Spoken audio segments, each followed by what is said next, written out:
వేద పండితులచే శుభకార్యాలు, పూజలు, హోమాలు, జాతకాలు, ఆఫీస్ పూజలు చేయించుట కొరకు పూజారీస్.com.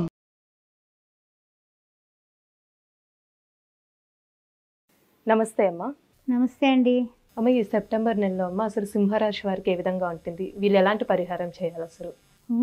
గణానాం త్వా గణపతిం భవామహే కవిం కవీనాముపమస్రవస్రవం జ్యేష్ఠరాజం బ్రహ్మణస్పద ఆనశృణ్వన్నోతిభిస్సిదసాదనం ప్రణో దేవీ సరస్వతి వాజేవిర్వాజనేవతి ధీనామవిత్రేవతు గణేశాయ నమః సరస్వత్యే నమః శ్రీ గురుభ్యో నమః హరి ఓం.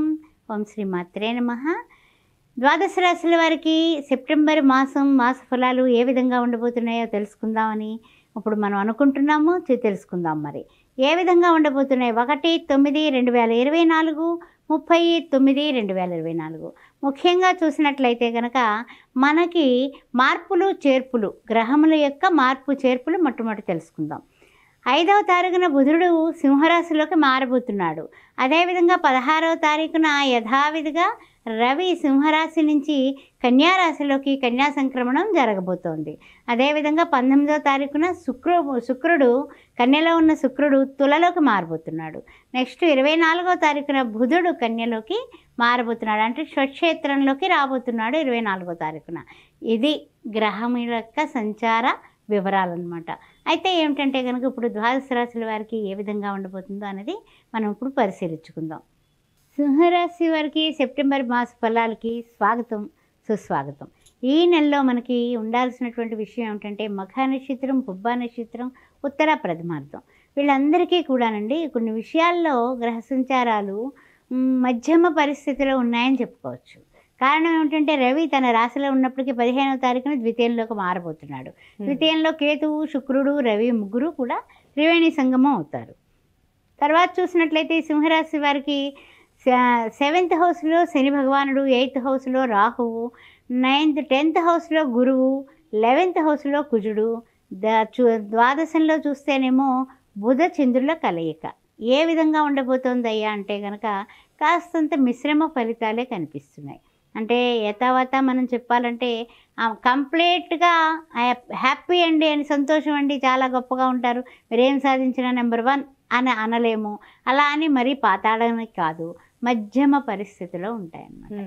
అయితే ఏంటంటే వీళ్ళు కొన్ని విషయాల్లో కొన్ని విజయాలు అయితే పొందుతారు. ఏ విధమైనటువంటి విషయాల్లో అంటే కనుక కొన్ని మనకి తెలియకుండానే గ్రహ సంచారాలు మధ్యమంగా ఉంటాయంటే కుటుంబ రీత్యా మీకు కుటుంబంలో సమైక్యత, సమభావాలు, ఇంట్లో వాళ్ళు అందరూ కూడా మిమ్మల్ని కొంచెం కొన్ని విషయాల్లో మిమ్మల్ని గెలిపించడానికి వాళ్ళ ఐక్యతా భావం చూపించడం, ఇలాంటి విషయాల్లో మీకు మంచి పరిస్థితే కనపడుతుంది. కుటుంబ విషయాల్లో అన్ని విధాలా కూడా మీకు ఐక్యతాభావం ఉన్నప్పటికీ మీరు కుటుంబ సభ్యులకి టైంని కేటాయించలేకపోతారు. బాగా వినండి. దాని వలన ఇంట్లో ప్రాబ్లమ్స్ స్టార్ట్. మేము మిమ్మల్ని గురించి మీ యొక్క ఎదుగుదల గురించి మీ గురించి ఆలోచిస్తాం, మీరు తినడానికి ఇష్టమైన పదార్థాలు తయారు చేస్తాం, అలా చేస్తాం, ఇలా చేస్తాం, మీకోసం మగవాళ్ళు అయితే మీకోసం నేను కష్టపడుతున్నాను, కానీ ఇంట్లో వస్తువులకు నాకు మనశ్శాంతి లేదు అనే గొడవలు ఇద్దరికీ వచ్చేటటువంటి అవకాశాలు కనపడుతున్నాయి. అందువలన కుటుంబంలో సంయమనం, కుటుంబ సభ్యులకి మీరు టైం కేటాయించడం చాలా ముఖ్యమైనటువంటి విషయం. తర్వాత బంధుమిత్రులు సహాయ సహకారాలు అయితే బాగున్నాయండి ఈ మాసంలో.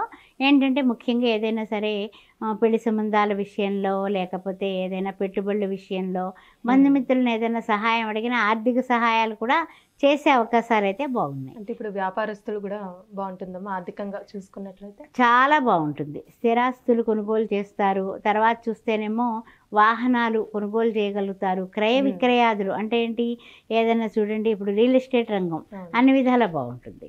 ఆ విషయాలు ఏం పర్వాలేదు, ఇంట్లోనే కొంచెం ప్రాబ్లము తస్మా విషయాలన్నీ. ఎందుకంటే మీరు టైం కేటాయించకపోవడం వల్ల ఇది స్వయంకృతాపరాధమే అవుతుంది. బాగా గుర్తుపెట్టుకోండి. ఇంట్లో వాళ్ళని అనుకునే లాభం లేదు, స్వయంకృతాపరాధం ఉంటుంది. తర్వాత ఏంటంటే చేసే వృత్తి ఉద్యోగాలందు కొన్ని ప్రయోజనాలు, ఉన్నతమైనటువంటి స్థాయికి వెళ్ళేటటువంటి ప్రయోజనాలు సాధించేటటువంటి అవకాశం కనపడుతుంది. అందువలన మీరు మీ గురించి కాకుండా ఇంట్లో వాళ్ళ గురించి కొంచెం ఆలోచించి టైం ఇస్తే అన్ని విధాలా మీరు సక్సెస్ బాటలో ఉంటారు. అలానే వీళ్ళకి ఏమైనా ఆరోగ్య సమస్యలు అంటున్నాయమ్మా? ఆరోగ్యం భాస్కరాదిచ్చేది అంటూ ఉంటాం కదా, సూర్య నమస్కారాలు తప్పనిసరిగా చేసుకోవాలి. రాశ్యాధిపతి అది మానకుండా చేసుకోవాల్సిందే.